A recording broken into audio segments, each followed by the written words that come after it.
देखिए मैंने आपको sum of n term of the AP पढ़ाया था ना, ठीक है। अब कुछ सम वाले प्रॉब्लम्स भी कराते हैं ना।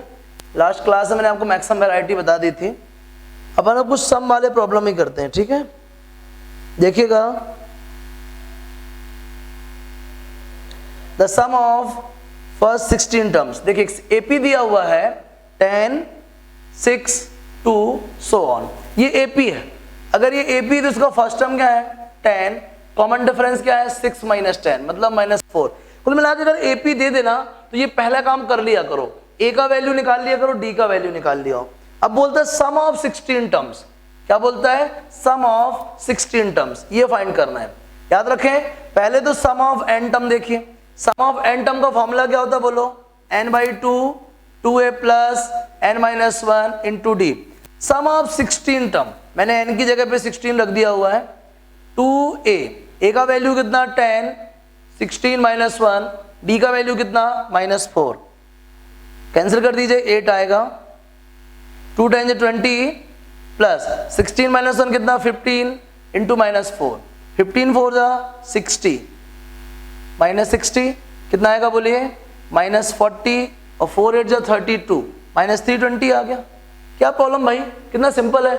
आपको a मालूम है, d मालूम है, n का वैल्यू मालूम है, आप फॉर्मूला लगा दीजिए। कितना सिंपल है। क्वेश्चन को ध्यान से पढ़ेंगे तो बनेगा ही, कुछ सोचने की जरूरत ही नहीं है, बिल्कुल घबराने का काम नहीं है। चलिए एक और बढ़िया क्वेश्चन करते हैं, मजा आएगी। ये एसन का मान लो फर्स्ट क्वेश्चन था, ये सेकंड देख लो यार।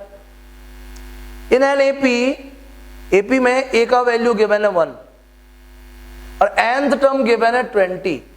nth टर्म क्या गिवन है 20 और सम ऑफ n टर्म गिवन है 399। सम ऑफ n टर्म कहते हैं n का वैल्यू फाइंड करो। समझिएगा, अच्छी बात है ये, नोट करिए। Sn की बात करते हैं। nth टर्म मतलब लास्ट टर्म और ये फर्स्ट टर्म। Sn का फॉर्मूला होता है n/2 first term plus last term, n/2 first term plus last term.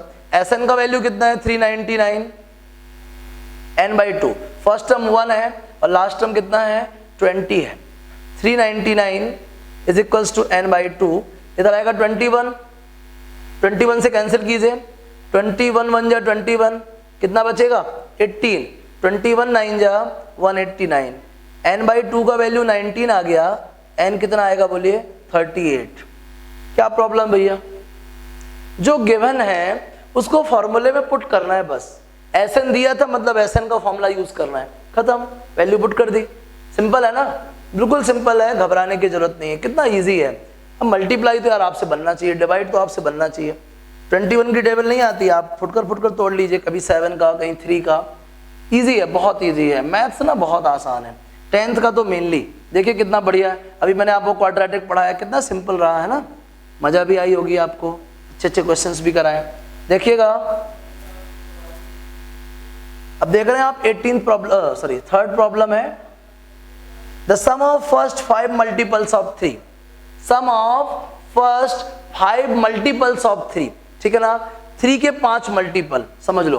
पहला तो 3 आएगा, दूसरा 3 2 जा 6, तीसरा 3 3 जा 9, चौथा 3 4 जा 12, पांचवा 3 5 जा 15। समझ आ गया। चलिए फर्स्ट है बोलो 3, कॉमन डिफरेंस क्या है बोलो 3। आपको क्या चाहिए है? सम चाहिए 5 का, S5 चाहिए। सम का फॉर्मूला क्या? n/2 2a, a कितना है बताओ 3 प्लस n-1 इंटू डी कितना है 3। लो यार 5/2 6 प्लस 4 इंटू 3, 5/2 6 प्लस 12, 12 एंड 6 कितना आ गया 18, 2 9 जा 18, 9 5 जा 45, ये आ गया S5। 5 टर्म का समेशन क्या आ गया 45 आ गया। क्या प्रॉब्लम बोलो? इन 5 टर्म्स का समेशन क्या आ गया 45। क्या मुश्किल है बताइए? बन जाएगा, बहुत इजी है। तो इस तरीके से ना आप जनरल टर्म वाले भी फाइंड कर सकते हो, सम भी फाइंड कर सकते हो, कॉमन डिफरेंस ये भी चेक कर सकते हो एपी है कि नहीं है। nth टर्म गिवन है तो आप लिस्ट बना सकते हो बहुत सारे टर्म्स की। क्लियर है? चलिए नोट कर लिया आपने बढ़िया से। अब देखिए बहुत ही सिंपल है, घबराने की बिल्कुल भी जरूरत नहीं है, बहुत सिंपल है और एपी तो बहुत ही आसान है। चलो कुछ और क्वेश्चंस करते हैं। वैरायटी के नाम पे ना मैंने आपको सारा कुछ बता दिया, वैरायटी के नाम पे तो कुछ नहीं बचने वाला।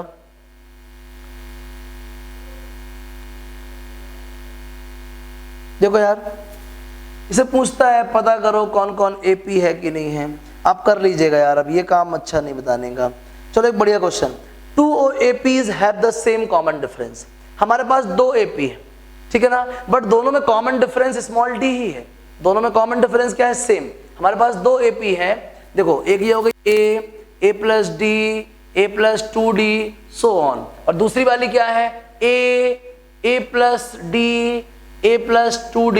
मतलब इन दोनों में, ये दोनों अलग अलग AP हैं, खास बात क्या है? दोनों में कॉमन डिफरेंस स्मॉल d ही है। आगे समझो, first term of 1 AP is 2, मतलब इसके लिए a का वैल्यू कितना है? 2, और दूसरे के लिए a का वैल्यू कितना है? 7। आगे समझो, the difference between their 10th term is same as the difference between their 21st term. इसका जो 10th टर्म है और इसका जो 10th टर्म है, इनका डिफरेंस किसके बराबर है? इनका जो 21st टर्म है और इनका जो 21st टर्म है उसके डिफरेंस के बराबर। क्वेश्चन में क्या बोलता है? The difference of the 10th term of the given 2 APs is same as the difference of their 21st term. समझ आ गया? क्या समझ आया बोलिए? The difference of their 10th terms, the difference of their 10th terms is same as the difference of their क्या? 21st terms. अब देखिए, इसका 10th टर्म क्या होगा? a प्लस 9d, इसका 10th टर्म क्या होगा? a प्लस 9d, क्योंकि कॉमन डिफरेंस दोनों में d है, याद रखना। इसका 21st टर्म क्या होगा? a प्लस 20d, और इसका 21st क्या होगा? a plus 20d। चलिए सॉल्व करते हैं। Small a minus capital A is equals to small a minus capital A। लो, ये भी समझो आप। आगे बात करते हैं, फिर क्वेश्चन में क्या कहता है? इन दोनों के 10th टर्म्स का जो डिफरेंस है, the difference between their 10th terms is same as the difference between their 21st term, which is the same as the difference between any 2 corresponding terms. Why? आपने क्या देखा? इसकी जो वैल्यू आई वो किसके बराबर आ गई? a माइनस a के। अब समझना बात को, जब दोनों में कॉमन डिफरेंस सेम है, ये रिजल्ट किसके बराबर आ रहा है? a माइनस कैपिटल A के बराबर आ रहा है। किसके बराबर आ रहा है? a माइनस कैपिटल A के। आप कोई भी टर्म्स लोगे, कोई भी टर्म्स लोगे, अगर सेम टर्म लेते हो तो दोनों के d के मल्टीपल सेम होंगे। जैसे मान लो 5th टर्म लो, 5th टर्म में d का मल्टीपल क्या होगा? 4। इधर भी 5th टर्म में d का मल्टीपल क्या होगा? 4। d दोनों कॉमन है, 4d कैंसिल हो जाएगा, क्या बचेगा? Small a minus capital A। तो जब भी हम कोई भी 2 सेम टर्म्स का डिफरेंस निकालेंगे तो वो किसके बराबर आएगा? उनके फर्स्ट टर्म के डिफरेंस के बराबर आएगा। क्या आएगा? उनके फर्स्ट टर्म के डिफरेंस के बराबर आएगा, -5 आएगा।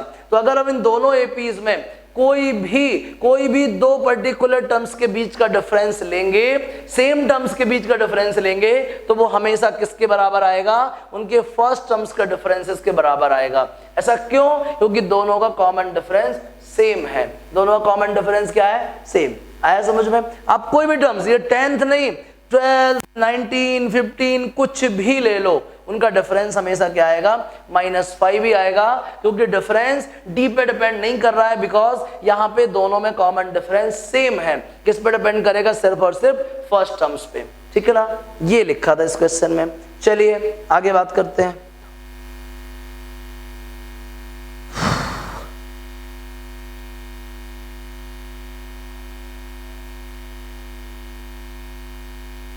चलिए, इसमें कहता है कुछ nth टर्म्स दी है और पूछता है पता करो क्या वाकई में ये AP की nth टर्म है क्या? समझो, देखो मिटाएं इसको।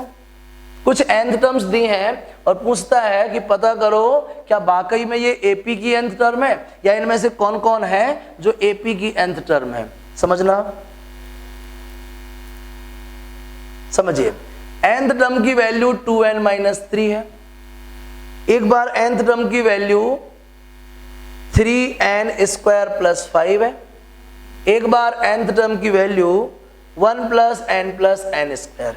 चलिए सबसे पहले फाइंड करते हैं अपन फर्स्ट टर्म। n की जगह 1, 2 इंटू 1 माइनस 3 कितना आएगा -1। फिर फाइंड करते हैं second term 2 to the 4 minus 3 कितना आएगा 1। फिर फाइंड करते हैं थर्ड टर्म क्या आएगा बताइए 2 इंटू 3 माइनस 3 मतलब कितना आएगा 3 आएगा। फिर फाइंड करते हैं फोर्थ टर्म 2 इंटू 4 माइनस 3 कितना आएगा 5। So on. आप क्या देख रहे हो कॉमन डिफरेंस। थर्ड और फोर्थ में कितने का डिफरेंस है 2 का, सेकंड और थर्ड में कितने का डिफरेंस है 2 का, फर्स्ट और सेकंड में कितने का डिफरेंस है 2 का। इसका मतलब ये हुआ कोई भी दो कॉन्जुगेटिव टर्म्स के बीच का डिफरेंस क्या है सेम है। कोई भी दो कॉन्जुगेटिव टर्म्स के बीच का डिफरेंस क्या है सेम। इसका मतलब कॉमन डिफरेंस है, मतलब ये क्या है nth term of an AP है। क्या है ये nth term of an AP. इसमें देखो फर्स्ट फाइंड करो 8 आ रहा है, सेकंड फाइंड करो 2 रखेंगे 2 स्क्वायर कितना होता है 4, 4 3 या 12, 12 और 5 कितना 17। थर्ड देखिए 3 रखूंगा 3 स्क्वायर कितना होता है 9, 9 3 27, 27 और 5 कितना 32। फोर्थ रखेंगे 4 स्क्वायर 16, 16 3 जा 48, 48 एंड 5 कितना 53। So on. चलो देखो थर्ड और फोर्थ में कितने का डिफरेंस है, थर्ड और फोर्थ में 21 का डिफरेंस है। सेकंड और थर्ड में कितने का डिफरेंस है 15 का। देखो 21 15 और इसमें कितने का डिफरेंस है 9 का। मतलब कॉमन डिफरेंस नहीं है, हर दो कॉन्जुगेटिव टर्म्स के बीच का जो डिफरेंस है कहीं 9 है कहीं 15 है कहीं 21 है, कॉमन नहीं है। इसका मतलब है ये एपी का nth टर्म नहीं है। चलिए इसमें आ जाइए। फर्स्ट फाइंड करेंगे 1 + 1 + 1, सेकेंड फाइंड करेंगे 1 + 2 + 4, थर्ड फाइंड करेंगे 1 + 3 + 9, फोर्थ फाइंड करेंगे क्या आएगा 1 + 4 + 16। अब देखिए आप इन दोनों का डिफरेंस 4, इन दोनों का डिफरेंस 6, इन दोनों का डिफरेंस 8। क्या डिफरेंस कॉमन है नहीं है, मतलब ये भी एपी का nth टर्म नहीं है। तो हमें nth टर्म गिवन थे और पता करना था क्या ये जो nth टर्म है क्या ये एपी के nth टर्म है, नहीं ये एपी के nth टर्म एक ही था पहला वाला, बाकी के दो एपी के टर्म्स नहीं थे। समझ में आ गया। इजी है ना भैया, बहुत इजी है। इतने पे कोशिश कीजिए और जो भी डाउट आए हमसे पूछेगा। मैंने आपको एपी की 99% वैरायटीज बता दी हैं, मैंने आपको सीट भी भेज दिया है। आप पूरी कोशिश कीजिएगा, एक भी डाउट आए मुझे मैसेज करिएगा, ठीक है ना। आप खुद कोशिश कीजिएगा, सारे प्रॉब्लम करने का प्रयास करना, जो भी नहीं बने मुझे वापस से मैसेज करना, ठीक है ना। नोट कर लीजिए।